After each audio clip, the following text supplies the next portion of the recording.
միֆերն ու առասպելները, որ պատմում են, խոսում են մարդիկ, որոնք այդ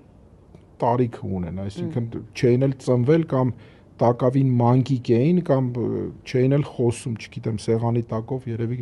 կանգնած էին ման գալիս։ Երևի չեն էլ կարդացել, իրենք չեն էլ պատկերացրել, որովհետև այդ դժվարությունը իրանց երակներով չի անցել։ Իրենք չեն էլ կարող պատկերացնել, թե ինչ բան է ապոկալիպսիսի բերանը կանգնած լինելով, այնքան բան ունենաս քո մեջ, այստեղ այդ գենի մասին, որ ասեցի, ինչքան հզոր պիտի լինես մեջքդ, այդ երակներիդ այդ ինչ կանչ ա եղել,